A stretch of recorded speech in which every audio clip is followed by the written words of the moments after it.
오늘 하나님의 말씀 사무엘상 24장 1절에서 7절까지 우리 1절부터 7절까지인데 7절만 같이 한 목소리로 읽도록 하겠습니다. 같이 읽습니다. 시작. 다윗이 이 말로 자기 사람들을 금하여 사울을 해하지 못하게 하니라. 사울이 일어나 굴에서 나가 자기 길을 가니라. 아멘. 오늘은 큰 사람이 되는 법, 큰 사람이 되는 법이란 제목으로 함께 하나님의 말씀 나누겠습니다. 사람이라고 다 똑같은 게 아니죠. 큰 사람이 있고 작은 사람이 있습니다. 그런데 크다라는 것은 여러 가지 의미가 있죠. 근데 큰 사람 중에 그냥 단순하게 몸집이 큰 사람이 있어요. 사실 어렸을 때는 몸집이 큰 사람을 굉장히 부러워합니다. 그리고 어렸을 때는, 그리고 수준이 낮을 때는 몸집이 큰 사람이 되었으면 좋겠다고 소원합니다. 근데 몸집이 크다고 다 그렇게 좋은 게 아니에요.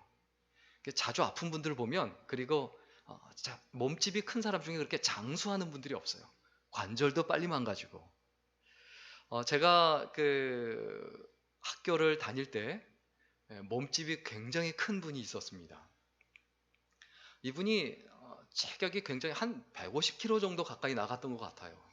그런데 이분이 옆에 있기만 해도 좀 주눅이 들죠. 근데 문제는 뭐냐면 도서관에서 이분이 주변에 앉아 있으면 일단은 옆에 있는 사람, 양옆에 있는 사람이 못 앉습니다. 자리를 너무 많이 차지하고. 그 다음에 앞에도 못 앉아요. 왜냐하면 몸집이 크니까 희한해요. 숨소리도 커요. 그것도 웃기더라고요. 더 이제 좀 치명적인 뭐냐면 몸집이 크니까 땀도 더 많이 나고, 죄송합니다. 아침부터 냄새도 많이 나요. 앞에 앉아 있을 수가 없어요. 아침에 일찍 와갖고 겨우 도서관에 자리를 잡았는데 그분이 앉아 있다. 그날 하루 망치는 겁니다. 저는 개인적으로 그분한테 안 좋은 마음을 갖고 싶지 않은데 이게 상황적으로 어쩔 수 없어요. 그리고 몸집이 크면 밥도 많이 먹어야 되거든요. 여러 가지로 불편합니다. 그러니까 몸집이 좀 크다고 좋은 건 아니다. 그런데 사실 몸집이 큰 것보다 우리가 좀 서운하고 바라보는 게 뭐냐면 정신적으로 큰 사람이 있어요. 어떤 사람입니까? 내가 힘들고 어려울 때 나한테 위로가 돼주고 용기가 돼주고 격려가 돼주는 사람이 있어요. 우리가 좀 정신적으로 좀 큰 사람이 돼야 돼요. 힘이 되어주는 사람이 돼야 돼요. 그냥 매일 지적한다. 무슨 얘기입니까? 절대 큰 사람 아니에요. 힘들고 피곤한 사람이고 짜증난 사람일 가능성이 굉장히 높습니다. 어떤 사람이 되어야 합니까? 좀 정신적으로 큰 사람이 돼야 돼요. 좀 마음이 큰 사람이 돼야 돼요. 좀 웬만하면 넉넉하게 받아들여주고 그 가운데 예리함과 날카로움이 있는 사람, 그 사람이 진짜 큰 사람이죠. 무조건 이래도 좋고 저래도 좋고 이런 사람이 큰 사람 아니에요. 정신적으로 큰 사람은 일단 포용하고 그 포용 가운데, 사랑 가운데 잘못된 부분, 옳지 않은 부분을 자연스럽게 이끌어주는 사람이 큰 사람이죠. 인생에서 사실 정답은 없어요. 이건 무조건 맞고 이거는 무조건 틀리다, 그런 거 없어요. 단지 인생에는 뭐가 있습니까? 명답은 있어요. 상황마다 가장 적절한 답은 있다는 거예요. 정답이 없는데 내가 정답이다라고 생각하고 자기가 갖고 있는 정답을 가지고 모든 사람한테 적용하려고 해요. 그 사람은 절대 큰 사람이 될 수 없습니다. 그런데 이런 어떤 정신적으로 큰 사람이 아무리 크다라고 할지라도 모든 거 다 해결할 수가 없거든요. 한계가 있거든요. 몸집이 큰 사람보다, 육체적으로 큰 사람보다 정신적으로 큰 사람이 훨씬 낫습니다. 그런데 정신적으로 큰 사람보다 훨씬 더 나은 게 뭐냐면 바로 영적으로 큰 사람이에요. 신앙적으로 큰 사람이에요. 내가 신앙적으로 크다라는 건 뭘 의미합니까? 하나님을 크게 여긴다는 거거든요. 돈을 크게 여기지 않고 하나님을 크게 여긴다는 거예요. 인기나 재미나 쾌락이나 다른 것들을 크게 여기지 않고 하나님을 크게 여긴다라는 겁니다. 하나님을 크게 여기면 어떻습니까? 하나님의 마음이 나의 마음이 돼요. 하나님만큼 내 마음이 커져요. 하나님의 사랑으로 세상을 보고 하나님의 사랑으로 사람을 만나요. 그럼 어떻게 됩니까? 그 하나님의 마음, 예수 그리스도의 마음을 내가 만나는 사람이 다 느껴요. 저 사람은 만나면 정말 예수님 같아. 저 사람을 만나면 정말 희망이 느껴져. 더 살고 싶어져. 저 사람을 만나면 내가 더 좋은 사람이 되고 싶어져. 그리고 저 사람을 만나면 저 사람처럼 되고 싶어져. 이런 것들이 자연스럽게 된다는 거예요. 내 안에 계신 하나님이 클수록 좋습니다. 내 안에 계신 하나님이 점점 커져서 나의 전부가 돼야 돼요. 하나님이 나의 전부, 예수 그리스도가 나의 전부가 된다는 건 뭘 의미합니까? 나의 언어, 나의 말하는 것, 내가 행동하는 것, 살아가는 모습 자체가 예수 그리스도의 향기로 나타나고 드러납니다. 이런 사람은 어떻습니까? 다른 사람의 마음을 잡아요. 다른 사람의 마음을 잡는 사람은요, 돈이 없어도요, 다른 사람이 오거든요. 사람이 몰리거든요. 사람을 끌어당기거든요. 사실 어떤 사람이 최고입니까? 마음을 잡는 사람이 최고예요. 옳은 사람이 최고가 아니에요. 돈 많은 사람이 최고가 아니에요. 마음을 잡으면 그 마음을 잡은 사람이 모든 것들을 좌지우지하게 되어 있어요. 결국 세상은 사람이 움직이거든요. 그 사람의 마음을 움직이는 사람, 다시 말하면 마음을 끄는 사람, 마음을 잡으려고 잡을 수 있는 게 아니에요. 마음을 끌어야 돼요. 어떤 사람에게 마음이 결국 끌리느냐? 예수 그리스도의 마음을 가진 사람이거든요. 오늘 성경 본문에 다윗이 그랬습니다. 다윗의 삶이 얼마나 비참합니까? 사울 왕을 위하여 충성하고 골리앗을 쓰러뜨리고, 그리고 사울 왕이 악귀에 들려서 마음이 막 괴롭고 힘들 때 또 악기를 연주해서 그 마음을 위로해주고 충성했는데, 다윗의 인기가 올라가니까 사울 왕의 마음속에 시기와 질투가 생겨요. 시기와 질투 때문에 자기한테 도움이 되는 다윗을 죽이려고 합니다. 그래서 다윗이 도망 다녀요. 여기 갔다가 저기 갔다. 그런데 희한한 건요. 희한한 건, 자, 제가 만약에 대통령이 저를 죽이려고 쫓아다닌다. 그러면 제 주위에 사람이 있겠습니까? 없겠습니까? 없죠. 그런데 다윗을 보세요. 사울 왕이 죽이려고 쫓아다니는데 다윗 주위에 사람이 점점 늘어나요. 점점. 힘겨운 사람, 어려운 사람이 계속 붙어요. 수백 명이었다 진짜 수천 명이 돼요. 그러면 뭐가 불가능합니까? 도망 다니는 게 안 되는 거예요. 점점 발각이 돼요. 자, 이런 상황 가운데 조금 있으면 어떻게 됩니까? 당연히 사울 왕이 다윗을 찾아내서 죽이게 됩니다. 그런데 다윗이 어떤 생각을 합니까? 내가 살려면 다윗이 살려면 다윗 자신이 생각하기를 내가 살려면 사울 왕을 죽여야 된다. 그렇지 않으면 내가 죽는다라는 생각을 당연히 하게 되죠. 그런데 하나님께서 기회를 주세요. 자, 오늘 본문 1절, 2절, 3절 같이 읽을까요? 오늘 보면 1절, 2절, 3절입니다. 같이 읽습니다. 시작. 사울이 블레셋 사람을 쫓다가 돌아오매 어떤 사람이 그에게 말하여 이르되 보소서 다윗이 엔게디 광야에 있더이다 하니 사울이 온 이스라엘에서 택한 사람 3,000명을 거느리고 다윗과 그의 사람들을 찾으러 들려면서 바위로 갈새 길가 양에 우리의 이른즉 굴이 있는지라 사울이 뒤를 보러 들어가니라 다윗과 그의 사람들이 그 굴 깊은 곳에 있더니. 사울이 다윗을 죽이기 위해서 엔게디라는 광야에 옵니다. 그런데 먼 길에 오다 보니까 굉장히 피곤해졌어요. 그래서 사울 왕이 좀 자기가 피곤하니까 쉬기 위해서 마침 굴이 있어서 굴 속에 들어갔습니다. 그런데 굴 속 더 깊은 곳에 누가 숨어 있었습니까? 다윗과 그의 부하들이 거기 숨어 있었어요.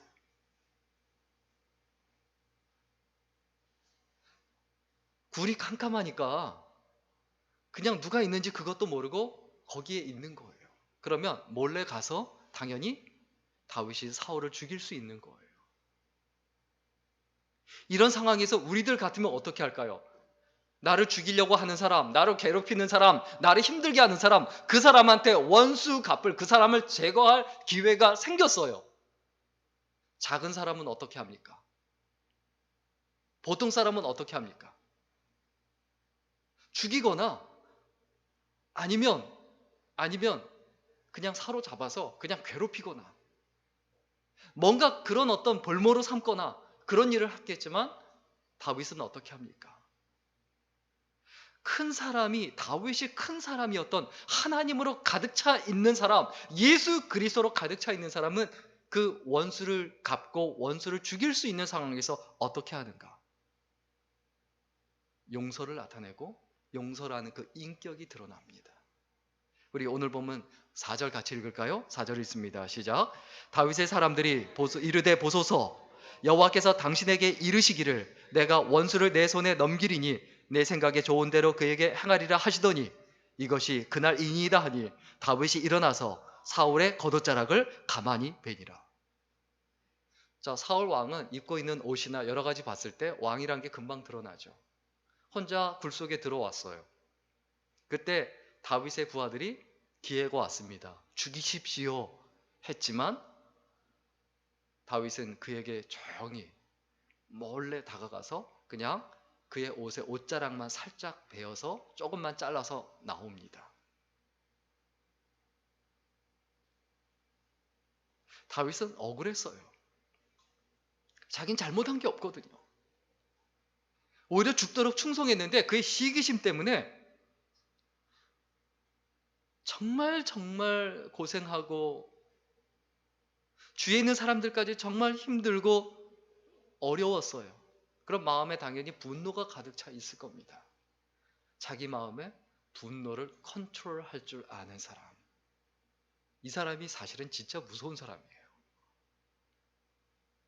우리가 어떤 사람이 돼야 됩니까? 내 마음의 시기뿐만이 아니라 질투뿐만이 아니라 내 마음의 분노, 죽이고 싶은 마음 이런 것들을 컨트롤할 줄 아는 사람. 이게 능력으로 나타나요. 분노라는 건 무서운 힘이에요. 그러나 통제하지 못하는 힘은 그냥 힘일 뿐이에요.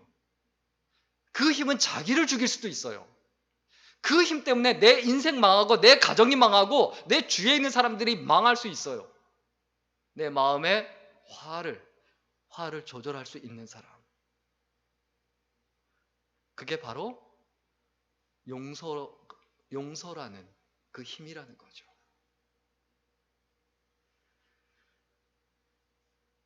다윗이 정말 하나님 앞에 큰 죄를 짓고도 용서받을 수 있었던 이유가 뭡니까? 다른 사람을 용서해주고 이해해줬거든요. 용서할 수 없는 정말 죽이고 싶은 사울까지도 용서했거든요. 이 사람이 큰 사람이에요. 다른 사람을 용서하기 위한 근본적인 원리가 있어요. 첫째는 뭐냐 하면 내가 다른 사람을 용서한 만큼 나도 용서받습니다. 내가 이해해준 만큼 나도 이해받아요. 내가 배려해준 만큼 나도 배려받게 돼 있어요. 나는 절대 배려하지 않고 나는 절대 용서하지 않고 절대 용서해주지 않으면서 그냥 욱해서 그렇게 살아가면서 내가 이해받고 용서받고 배려받을 것이다. 절대 그렇지 않습니다. 사람에게는요, 그래도 하나님의 형상이 남아있기 때문에 이해하고 용서하고 배려해주는 사람을 알아요. 저 사람은 좋은 사람이다. 이거 알아요. 우리가 주기도문 항상 암송하죠. 우리에게 죄 지은 자를 용서해 준 것 같이 우리 죄를 용서해 주옵시고. 항상 기도하잖아요. 용서의 원리. 첫째 뭐라고요? 내가 용서한 만큼 용서받게 되어 있다. 그 다음에 다른 사람을 용서하기 위한 두 번째 원리가 있는데 뭐냐 하면 용서할 줄 아는 사람이 될 때 다른 사람이 나를 따르게 돼 있어요. 항상 날이 서 있어서 잘못한 것 그리고 죄를 지은 것 부족한 것 늘 지적하는 사람이 있어요. 그 주위엔 사람이 없습니다. 그런데 내가 잘못해도 저 사람은 이해해주고 품어줄 것이다 라는 생각이 들면 와서 이야기를 하고 사람이 따릅니다. 용서할 줄 아는 사람이 될 때 진짜 리더가 되고 매력 있는 사람이 돼요. 그리고 한 가지 더, 다른 사람을 용서하기 위한 원리 세 번째는 뭐냐 하면, 용서하지 않을 때 남는 것은 증오와 분노밖에 없습니다. 결국 용서는 남을 위해 하는 게 아니에요. 나를 위해 하는 거예요. 내가 남을 용서하지 못하고 분노로 가득 차 있을 때 내가 제일 먼저 피곤해요. 내가 제일 고통스러워요. 내가 제일 아파요. 결국 내 영혼이 먼저 죽고 내 정신이 먼저 죽는 거예요. 내가 먼저 죽는 거예요. 그리고 내 몸에 내가 먼저 병이 나는 거예요. 용서하지 않음으로 남는 것은 미움밖에 없고 증오밖에 없고 분노밖에 없다. 마음속에 반드시 기억해야 합니다. 내가 하나님을 바라보고 하나님만 바라보면 하나님으로 가득한 인생이 됩니다. 하나님으로 가득한 사람의 특징이 뭐라고요? 용서할 줄 압니다. 자기 마음을 다스릴 줄 알아요. 이해할 줄 알아요. 그리고 또 하나님을 바라보는 사람, 이 하나님을 바라보는 큰 사람은 또 어떤 특징이 나타납니까? 권위를 존중하고 질서를 존중해요. 경계선을 안다는 거예요. 자기가 넘지 말아야 될 선이 있는데 그걸 안다는 거예요. 가정이 무너지고 깨집니다. 사람 간의 관계가 깨집니다. 대부분 왜 그렇습니까? 선을 넘어서 그래요.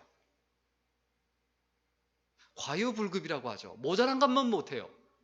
선을 넘어가면 그 다음부터 관계가 깨지게 돼 있어요. 내가 좀 못하고 좀 덜 해주면 아유 부족하다 그래서 이해해 줄 수 있지만, 선을 넘어서 내 영역을 침범하고 그리고 내 영역을 넘어와요. 그러면 어떻게 됩니까?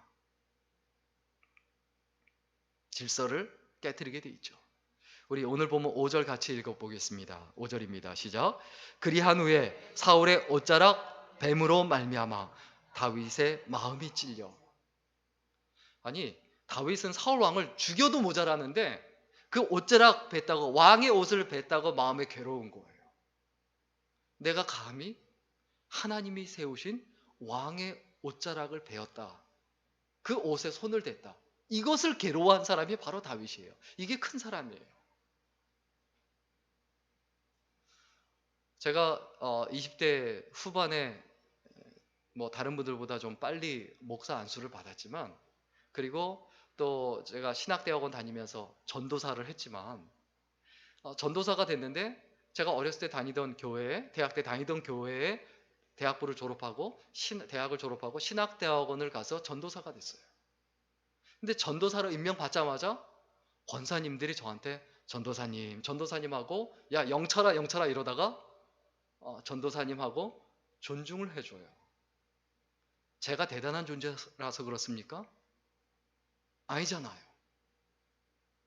그 권사님들이, 그 장로님들의 인격이 대단한 거고 질서를 지키는 분들이기 때문이지 내가 또 대단한 존재여서 그런 게 아니라는 거죠. 내가 상대방한테 예의를 갖추고 나이가 들었다 아니면 선배다 그래서 예의를 갖춰주는 건 그 사람이 대단한 사람이어서가 아니고 내가 대단한 거예요. 내가 됨됨이가 되어 있는 사람인 거예요. 사울의 옷자락 뱀으로 말미암아 다윗의 마음이 찔렸다. 이거는 사울이 대단한 게 아니죠. 다윗이 대단한 사람이라는 거죠. 질서를 늘 존중하고 권위를 존중하는 사람. 다윗은 가장 먼저 뭘 생각한 겁니까? 사울 왕은 하나님께서 기름 부어 세우신 사람이다. 그러면 그를 무시하고 그리고 그에게 해를 가하는 것은 하나님을 무시하는 것이다 라는 생각이 있는 거예요. 어떠한 상황 가운데든지 간에 나와 하나님과의 관계를 먼저 생각하는 거예요. 나는 내 경계를 지키고 그리고 하나님의 영역을 침범하지 않겠다. 이게 명확하고 분명한 사람인 거예요. 우리가 무엇을 먼저 생각해야 합니까? 하나님의 생각과 하나님의 마음이고 하나님께서 세워놓으신 질서와 권위예요. 가정에서 가장을 우습게 여긴다. 무엇을 의미합니까? 하나님이 세우신 가장이다라는 믿음이 없는 거죠. 그 믿음이 있으면서도 하나님을 우습게 여기면 안 된다는 거죠. 교회에서도 마찬가지입니다. 하나님께서 세우신 목회자다라는 생각이 있으면 함부로 하질 않죠.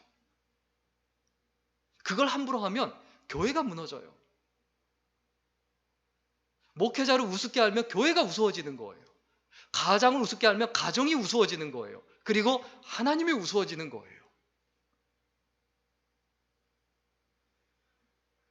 우리가 하나님을 우습게 하는 그 모든 것은 다 죽게 돼 있어요. 하나님을 우습게 하는 가정, 하나님을 우습게 하는 그 교회 다 무너집니다. 나라도 마찬가지예요. 대통령이 리더가 세워졌다면 어쨌든 누가 됐든 리더의 권위를 존중해야 되는 거죠. 그러나 잘못된 길을 가고 있는데 그것을 존중해 주라는 건 아니에요. 예의를 지키고 그리고 그 권위를 생각하고 질서를 지켜야 된다는 거죠. 어느 그 교회의 화장실에 이런 낙서가 있었습니다. 술은 인류의 가장 큰 원수다. 근데 그 밑에 다른 사람이 뭐라고 써놨냐면 내 원수를 사랑해라. 이게 무엇을 의미합니까? 하나님의 말씀을 그렇게 함부로 여기고 우습게 하면 안 됩니다. 하나님의 말씀을 우습게 여기면 어떻게 됩니까? 한 가지를 우습게 여기다 보면 10가지를 우습게 여기게 돼 있어요. 하나님 말씀을 그렇게 적용하면 됩니까?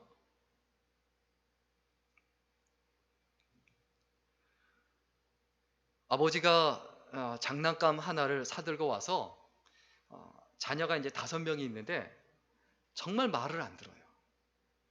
그래서 5 자녀를 불러놓고 뭐라고 말하냐면 아빠가 선물을 사왔는데 엄마 말을 제일 잘 듣는 사람한테 이 장난감 줄 거야 라고 했더니 누가 엄마 말을 제일 잘 듣지? 라고 하니까 그 아이들이 한결같이 대답합니다. 아빠요. 그렇게 얘기하니까 그 아빠가 가져야 되네. 아빠 가지세요. 이러고 또 말썽 피고 여전히 그냥 자기 마음대로 놉니다. 가장의 권위가요. 가장의 권위가 없으면 가장의 권위가 무너지면 아이들도 말 듣지 않는 거예요. 근데 엄마가 가장의 권위를 세워주면 아빠가 뭐라고 했을 때 아이들이 아빠의 말을 듣죠. 권위는 자기 스스로 세우는 게 아닙니다. 사실 주위에 있는 사람들이 세워주는 거예요. 질서를 존중하는 거, 그건 내 인격이에요. 그리고 내 가정, 내 교회, 내가 속해 있는 공동체를 지키는 게 뭐냐? 권위를 세우고 질서를 세우는 것이다. 그 질서를 무너뜨리면 내가 왕이 되려고 하면 다 무너지는 거예요. 여러분, 어떤 사람이 큰 사람이라고요? 권위와 질서를 존중할 줄 아는 사람이에요. 그 사람이 큰 사람이에요. 그리고 우리 마지막 6절 말씀입니다. 우리 6절 말씀 같이 읽겠습니다. 시작. 자기 사람들에게 이르되 내가 손을 들어 여호와의 기름 부음을 받은 내 주를 치는 것은 여호와께서 금하시는 것이니 그는 여호와의 기름 부음을 받은 자가 됨이니라 하고, 우리가 반드시 인생에 있어서 하나님을 크게 여기는 사람의 특징이 있어요. 이게 어떻게 보면 가장 뚜렷한 특징이고 가장 중요해요. 뭐냐면 하나님의 의도가 무엇인지를 항상 파악해요. 하나님의 뜻이 뭔가. 어렵다, 힘들다, 아니면 평안하다, 재밌다, 괴롭다, 뭐 이런 게 아니에요. 자신의 희노애락이 아니에요. 내가 나이가 몇 살이 됐다, 이런 게 중요한 게 아니에요. 정말 큰 사람은 하나님의 의도와 뜻을 파악합니다. 하나님께서 금하신 것을 명확하게 알아요. 하나님께서 세우신 사람을 치는 것은 곧 하나님을 치는 것이다. 하나님께서 원하시지 않는다. 이걸 명확하게 아는 거예요.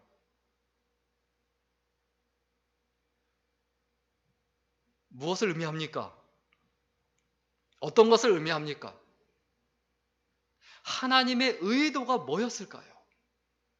원수를 죽일 상황이 왔어요. 하나님의 의도는 그를 죽이라는 게 아니고 그 사람까지라도 포용할 수 있는 큰 그릇이 되라는 하나님의 의도, 뜻을 알았다는 거예요. 내 앞에 원수가 있습니다. 원수 갚을 기회가 생겼어요. 무엇을 의미합니까? 원수를 갚지 말라, 단순히 그게 아니고 그 사람까지도 품을 수 있는 큰 사람이 되라는 거예요. 군대에 가서 2등병, 1등병이라 할지라도 지휘관, 지휘자도 포용할 수 있는 사병이 있어요. 정말 저도 경험했어요.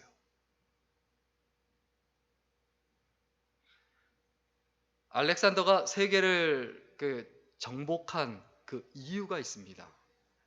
기원전 331년에 5만 명이 안 되는 병력으로 20만이 넘는 페르시아 제국과 싸워서 이깁니다. 승리의 비결은 간단합니다. 그 당시에 다리우스 왕, 그 페르시아 제국의 다리우스 왕이 굉장히 인격과 그리고 지혜와 그리고 다른 사람들을 그걸 포용하는 능력으로 제국을 만들었어요. 그래서 이 알렉산더 대왕이 페르시아 제국을 침범하려고 계속 준비하고 있었는데 계속해서 기다립니다. 부하들이 쳐들어가자라고 얘기하는데도 계속 기다립니다. 안 된다. 다리우스 왕 때문에 안 된다. 그가 죽으면 그때 가능하다. 결국 그가 이집트와 싸우러 갔다가 거기서 병에 걸려서 죽자 그때 쳐들어갑니다. 무엇을 의미합니까? 하나님의 의도를 알고 핵심을 안다는 거예요. 핵심을 알면 그 다음에 모든 게 잘 풀리게 돼 있어요. 내 인생에서 가장 중요한 게 뭐냐? 내 인생이 안 되는 이유가 뭐냐? 내 인생이 잘 풀린다면 풀리는 이유가 뭐냐? 내 인생이 풀린다고 무조건 좋아하면 안 돼요. 그게 미끼일 수도 있어요. 착각일 수도 있어요. 내 인생에서 핵심을 놓치면 절대 안 돼요. 진짜 중요한 것, 내가 놓치지 말아야 될 것이 무엇인가? 이것을 알아야 합니다. 그럼 우리의 인생에서 가장 중요한 게 뭡니까? 하나님의 의도거든요. 하나님의 의도. 이 상황에서 하나님이 원하시는 게 뭐지? 여러분, 하나님의 의도를 파악하기 위한 원칙이 있습니다. 하나는 뭐냐면 하나님의 의도는 근본적인 법칙을 절대 벗어나지 않습니다. 하나님 말씀에 쓰여 있는 그대로예요. 원수를 사랑해라. 절대 이런 원칙에서 벗어나질 않아요. 하나님을 자꾸 방법 가지고 이해하려고 하면 안 돼요. 요령 가지고 하나님을 이해하고 하나님 말씀을 이해하려고 하면 안 돼요.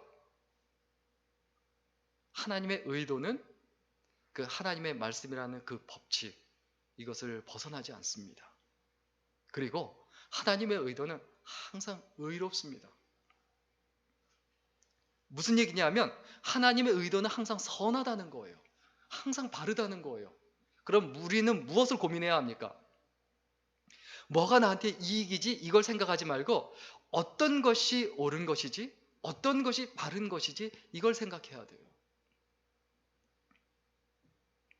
그리고 한 가지 더, 하나님의 의도는 항상 창조적이고 항상 건설적이에요. 하나님의 의도는 어디에 있느냐? 무너뜨리는 데 있지 않아요. 사람을 죽이는 데 있지 않아요. 살리는 데 있어요. 교회를 살리고 가정을 살리고 다른 사람들의 인생을 살려주는 데 있어요. 잘못하는 사람들이 있습니다. 그 사람을 포용하는 것도 중요하지만 잘못된 것을 정확하게 지적하고 그렇게 하지 말라고 하는 것도 사랑이에요. 그게 옳은 거예요. 근데 또 그게 전부는 아니죠. 포용을 못하면 그것도 곤란하다는 거죠. 하나님의 의도는 항상 선하고 건설적입니다. 마지막 한 가지 이야기만 하고 마치겠습니다. 어떤 청년이 신앙생활을 시작해서 막 성경을 읽기 시작했어요. 그런데 성경에 보니까 예수님과 베드로가 무리를 걸으셨던 부분이 나옵니다. 야, 베드로도 걸었는데 막 신앙에 빠지다 보니까 자기도 걸을 수 있는 것 같은 거예요. 그래서 물가로 가서 정말 하나님께 기도하고 그리고 정말 믿습니다 하고 무리를 걸어갔어요. 어떻게 될까요? 당연히 못 걷죠. 그냥 빠지죠.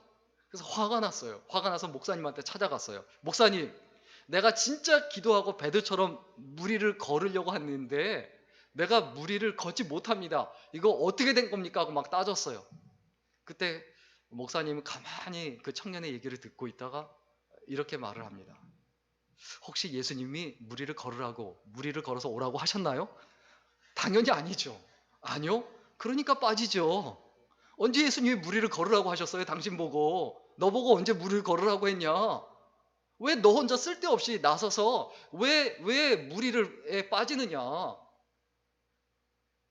우리의 인생에서 뭐가 중요합니까? 내 의도가 중요한 게 아니에요. 하나님의 의도가 중요해요. 하나님의 뜻이 중요해요. 내가 하나님 말씀을 깊이 생각하고 하나님의 말씀을 마음에 새기는 게 훨씬 중요해요. 이걸 놓치지 말아야 돼요.